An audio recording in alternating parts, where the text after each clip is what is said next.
I was halfway through rehearsing my promotion pitch.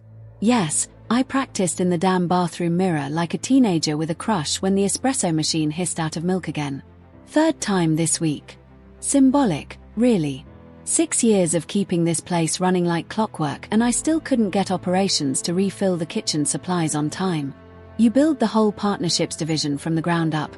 Bring in 8-figure contracts in a revolving door of sales bros who think CRM runs on vibes. And still, you're the one stuck microwaving oat milk at 8:17 a.m. But that morning felt different, hopeful, even. My blazer didn't pinch at the shoulders. The sky was clear. I triple confirmed the board meeting where they'd announced the new VP, my VP title. The one I'd been quietly promised in 1,000 wink nudge asterisk just be patient asterisk conversations with upper leadership. One that would finally get me out of the basement office that still smelled faintly of the startup founder's CrossFit socks. And Kyle was supposed to be my intern, a golden retriever in a suit type, straight out of Wharton with teeth so white they reflected Slack messages. I took him on as a mentee because the CTO said he had asterisk great optics star. That's tech speak for, he's young, loud, and knows how to use LinkedIn like a damn influencer. Once ended a pitch deck with a GIF of Elon Musk winking. Leadership ate it up. I was the one who taught him where the clients hide their real objections. How to decode procurement politics. How to write follow-up emails that didn't sound like a chatbot's fever dream. Kyle smiled a lot, but that boy couldn't read a room with a map and a flashlight. Still, I did what they asked. I trained him. I smiled through it. I watched him take credit for insights I whispered in his ear seconds before he opened his mouth. They say hard work pays off. What they don't say is that it pays someone else. Usually the guy who signs his emails asterisk best asterisk and plays golf with the VP's nephew. By the way, since 97% of folks listening to these stories aren't subscribed yet, yeah, I see you lurking like Kyle in my client calls, go ahead and tap that subscribe button. It helps way more than you'd think. And maybe toss a like, too. The team here actually cheers when they see one, like out loud. It's embarrassing but endearing. Okay, back to the story. My Google Calendar looked like a nuclear reactor blueprint. Every call, every deliverable color-coded within an inch of its life. Legal reviews in orange. Client onboarding in teal. My Thursday one-on-ones with the VP in aggressive corporate gray. But one block, tucked quietly at 6:45 p.m. every other Wednesday, was blood red. Title: Asterisk Personal LLC Transfer Review. Private star. No invitees. Because while they were busy letting Kyle fumble through client pitches and stealing my thunder one Gartner quote at a time, I was preparing. Preparing for something they didn't see coming. Not because I was sneaky, though I was, but because they never really looked. Be shocked how invisible you can become after 20 years of being dependable. My name wasn't trending on Slack. My wins weren't announced in all hands, but my name was on nearly every master service agreement with our top-tier clients. Legacy contracts, signed before Kyle ever had a login. You don't forget where the bodies or the revenue are buried when you're the one who built the graveyard. So yeah, that morning I felt nervous, but proud. Not desperate, not hungry, not like Kyle, who still mistook charisma for competence. No, I had something he'd never touch. And he had no idea I was already moving the pieces off the board. Asterisk just a quick sync asterisk the VP had said. Those 3 words are corporate landmines. Nothing good ever came from a quick sync. You don't get surprise parties or stock options from a quick sync. You get layoffs, pivots, and if you're real lucky, a generic compliment about your team spirit before they kick your ladder out from under you. It was 10:03 a.m. when I walked into the glass box they call a focus pod, which somehow had less privacy than a Taco Bell bathroom. The VP was already seated, latte in hand, fake concerned face loaded and ready. You know that expression. Eyebrows up, lips flat, like they're bracing for an earthquake only they get to cause. He didn't waste time. Asterisk made a decision about the VP role. Asterisk asterisk a asterisk, not asterisk the star. The mysterious, invisible cabal of decision makers who never once sat through a quarterly review, but always know who deserves what. He cleared his throat. Asterisk we've decided to go with Kyle. Asterisk I stared at him for a full beat, not shocked, just buffering. He kept going like I was a podcast he'd unpaused. Asterisk, we really feel like he brings fresh energy to the department. He's a bit more forward-facing. Speaks the lingo. You know how it is. Asterisk oh. I knew exactly how it was. Asterisk fresh energy asterisk meant young, shiny, marketable. Asterisk forward-facing asterisk meant can hold a cocktail without sweating through his shirt, and asterisk speaks the lingo asterisk. That one just meant he tweets in buzzwords and tags the company account. Meanwhile, I'd been the one negotiating with procurement vultures and greasing enterprise wheels since Kyle still thought churn rate meant lactose intolerance. I didn't say anything, just nodded once, slow. Could feel my ears burning, like the shame was radiating outward in concentric humiliation waves.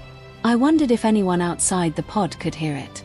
The sound of 20 years of effort being swallowed by a smiling boy in a Patagonia vest. Then came the cherry on the turd sundae. Kyle knocked on the glass, poked his head in, all enthusiastic like a Labrador on Adderall. Asterisk hey, just heard the news. Wow. Wow. Couldn't have done it without you. Asterisk turned to the VP, laughing. Asterisk she's been my Jedi master, right? Asterisk then to me. Asterisk seriously though, I'll need your help onboarding to the big stuff. Can we sit down tomorrow? You know, get me up to speed on the, legacy pipelines and stuff. Asterisk legacy pipelines. I wanted to tell him that my legacy was the only reason he had a pipeline to fumble through, that I'd cleaned up enough of his messes to qualify for hazard pay. He once attached a JPG of a proposal instead of the actual PDF, and I had to spend 2 hours pretending he was just experimenting with client engagement techniques. But instead, I smiled, cool, clean, like ice on a bruise. Asterisk of course asterisk I said, voice smooth as whiteout. Asterisk happy to help. Asterisk and in that moment, I wasn't humiliated. I wasn't even angry. I was activated. I spent the next 2 weeks playing corporate Jenga, smiling, nodding, saying things like, asterisk great question.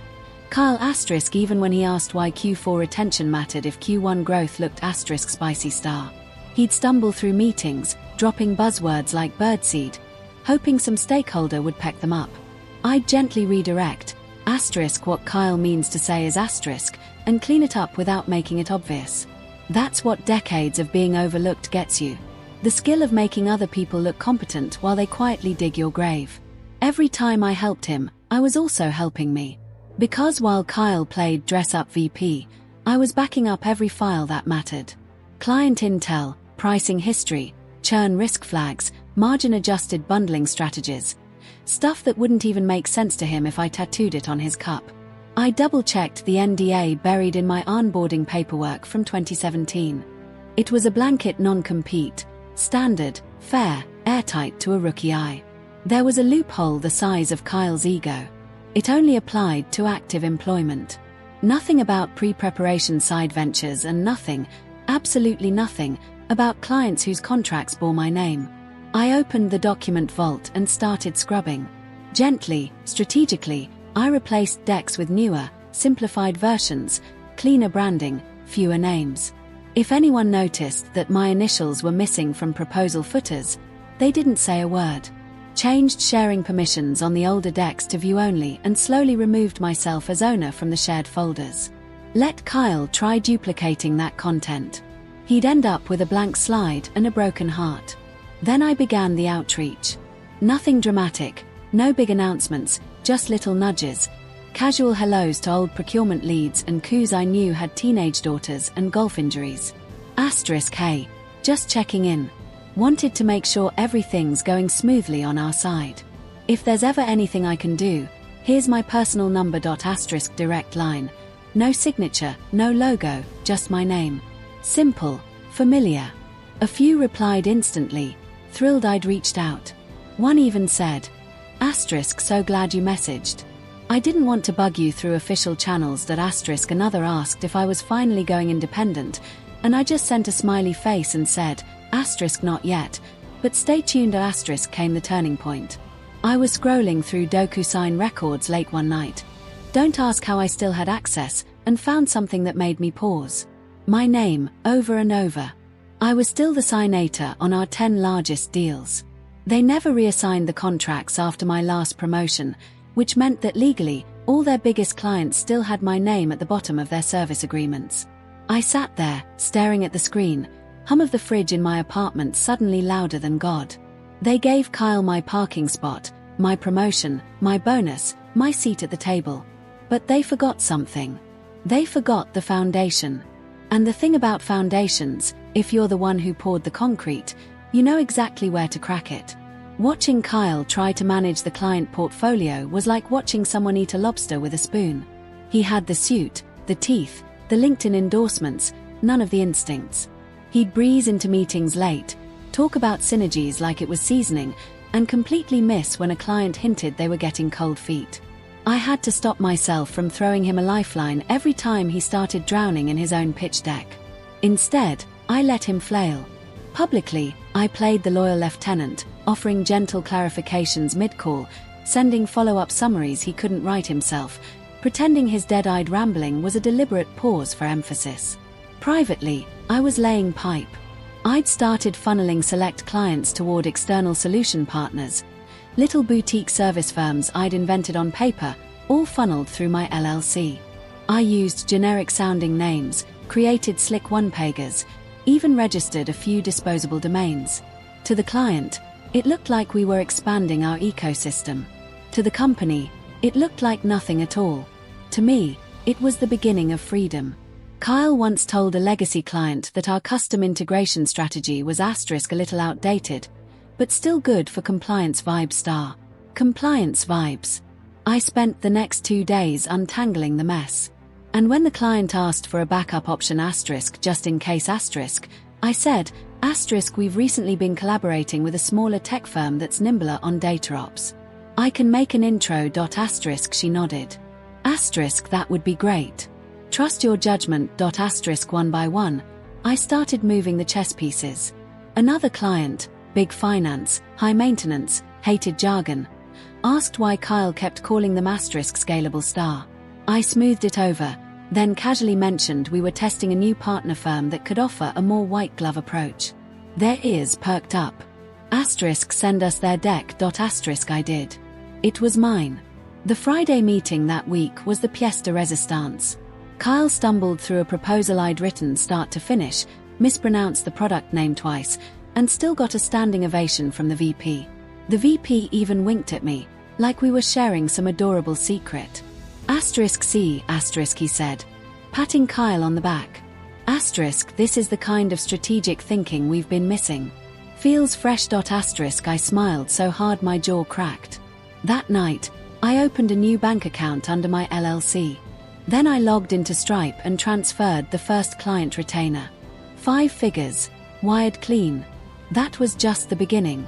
Because while Kyle was out there posting selfies from networking events, I was building something real, something they wouldn't see coming until it was already theirs. And mine. It started with a breakfast meeting at a place that didn't take corporate cards. That was intentional. The partner, let's call her Ava, had been with us for years. Big account, enterprise level. The kind of logo companies put on the homepage just to flex. Didn't meet in the office. We didn't book a conference room. We met at a tucked-away French cafe, 2 blocks off the company radar. I had the contracts in a neutral folder, no letterhead. My signature was already dry. All I needed was hers. She took 1 bite of her croissant, skimmed the deal, and said, * honestly, I'm surprised you didn't do this sooner. * And just like that, our biggest account was mine. Not the company's, mine. The deal had technically been routed through a procurement scout I'd introduced her to. Someone with a Gmail, a LinkedIn profile 3 months old, and a resume curated to look like a consulting nomad. They never traced it back to me. They didn't even look. 2 days later, I got a weird ping from one of our older clients. CFO type, polite, but icy. Said they were pausing current expansion discussions to * reevaluate vendor alignment *, which is MBA speak for. * We're jumping ship and you're lucky we're telling you at all. * I forwarded the message to Kyle. He replied with a single thumbs up emoji. Later that afternoon, I watched him pace outside the kitchen like a cat with no door to scratch. His face was stiff. His phone stayed glued to his hand, like he was waiting for it to apologize. In the next strategy call, he talked faster than usual, stammered through the QBR numbers, then made a weird joke about asterisk seasonal deal hibernation asterisk that no one laughed at. Then it happened. A Slack notification popped up on my screen while I was in the middle of sanitizing another pitch deck. Kyle deleted a message, so I pulled up the audit trail. Don't ask how. I still had admin access from a system migration no one ever revoked. Sloppy. The deleted message read, asterisk, do I still need to CC her on these anymore? Asterisk, it was sent in a thread with the VP about client proposals. About me. I screenshotted it. Timestamp and all. Carl thought I was done. Thought I was an extra character in his story, a sidekick fading to black once he got his crown. But I wasn't gone. I was everywhere he didn't look. I was in the NDAs, in the back channels, in the contracts he didn't know still had clauses tying clients to me personally. I was inside the ecosystem, gutting it from the inside out. When he started noticing the silence, the empty reply chains, the postponed demos, the confusion in voices that used to be warm, he didn't connect the dots. Because Kyle never saw the full picture. He only saw the spotlight. But I was the scaffolding, and I just started pulling out the screws. The CEO scheduled the all-hands with a subject line so smug it should have come with cologne samples. Asterisk leadership, evolution, and exciting win star. That kind of title always means one of two things. Somebody's getting canned, or somebody's getting a cookie they don't deserve. Turned out to be the latter. Kyle beamed on Zoom like a game show contestant who just guessed the price of dish soap. Asterisk, I just want to thank everyone for believing in me, asterisk, he said, eyes glinting with performative humility. Asterisk, especially those who helped shape me. Couldn't have done it without the incredible mentorship I've had here. Asterisk glanced at my little square in the corner, like I was a decorative trophy, something you dust off before company comes over. The chat exploded with claps and emojis, and too many people writing asterisk well-deserved asterisk in all caps. I muted the call, sipped my coffee, and opened a draft titled asterisk subject, Transition Update Star. My resignation email was painfully boring. A masterclass in HR safe beige. Asterisk, after 6 wonderful years, I've decided it's time for my next chapter. I'm deeply grateful for all I've learned here and proud of the work we've done together. My last day will be in 2 weeks, and I'll do everything I can to ensure a smooth handoff. Wishing the team all the best. Asterisk, I clicked send. Then I sat back and watched the slow bleed begin. By Monday, Kyle had officially inherited my accounts. By Tuesday, he realized none of them were answering. Email threads went cold. Calendar invites sat untouched. Outreach attempts got met with cheery auto-replies. Asterisk, I'll be out of the office indefinitely. Please contact our alternate solutions partner at newemail@newtiercompany. Asterisk, he cornered me near the copy machine. Asterisk, hey, weird question. Did you hear anything from big client lately? I think I might have missed a message. Asterisk, I smiled, like I didn't already know that the client had wired their Q2 budget to my LLC's business checking last week. Asterisk, nope. Could it just be a busy quarter? Asterisk, he nodded, uneasy. Asterisk, yeah, just feels a little quiet. Asterisk, oh, Kyle, you sweet summer intern. He didn't know I'd quietly set Gmail filters that redirected any high-tier client messages containing my name, specific project codes, or even phrases like asterisk renewal discussion asterisk away from the shared inbox. Those messages never made it to him. I still had access because no one revoked my admin settings when they should have, because they were too busy clapping for Kyle, and because I was too boring to be dangerous. Or so they thought. He spent the rest of the week chasing ghosts, clients who were no longer theirs, inboxes that led nowhere, meetings that evaporated before they began. They gave him the title. I took the empire. And I didn't raise my voice once. The energy around the office shifted, like spoiled milk. Subtle at first, then unmistakable. The Slack channels went quiet. Sales leaderboard stopped updating. Someone cancelled the monthly lunch and learn, and nobody even pretended to be disappointed. Morale didn't just dip. It vanished, like someone had pulled a plug in the middle of the night and let all the fizz drain out. And the numbers stopped playing nice. 1 week after I left, Q2 projections were revised quietly. No town hall, no apology, just a new slide in a Friday deck with smaller numbers and larger margins of error. Someone added *market headwinds* in italics, like that would explain why half the deals in progress had gone radio silent. The VP looked more tired every day. HR sent out a weirdly cheerful email about * embracing team resilience *. Kyle stopped posting motivational quotes on LinkedIn and started wearing the same shirt twice in 1 week. Meanwhile, I vanished. No press release about where I went. No big announcement post. My LinkedIn still said *SVP, Partnerships Director *, like I was frozen in amber. No conferences, no webinars, just silence. I didn't even reply to the ex-colleagues who slid into my DMs asking, * so where'd you go? * I left them on read. It was cleaner that way. But Kyle, bless him, he couldn't let it go. He started sniffing around, like a dog who lost his favorite squeaky toy.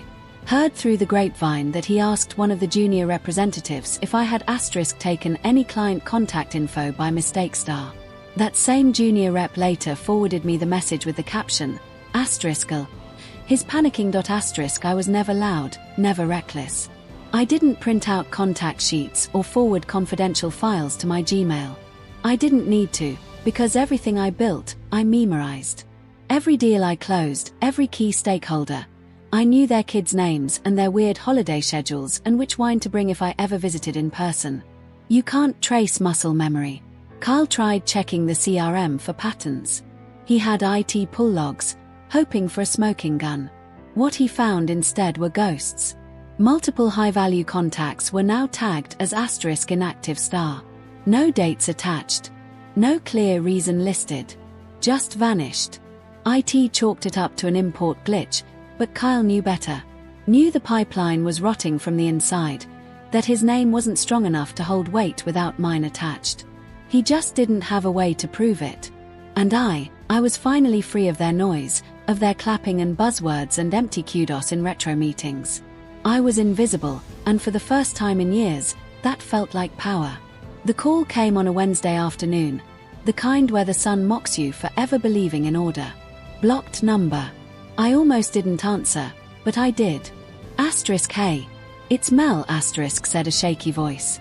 Melanie, one of the junior ops girls I used to loop in on strategy calls just so she could speak up without being drowned out by testosterone and acronyms. They're freaking out, she whispered. Like full-on panic mode. VP's locked in a room with Kyle. It's pulling logs. Legal's rereading your exit email like it's the Zapruder film.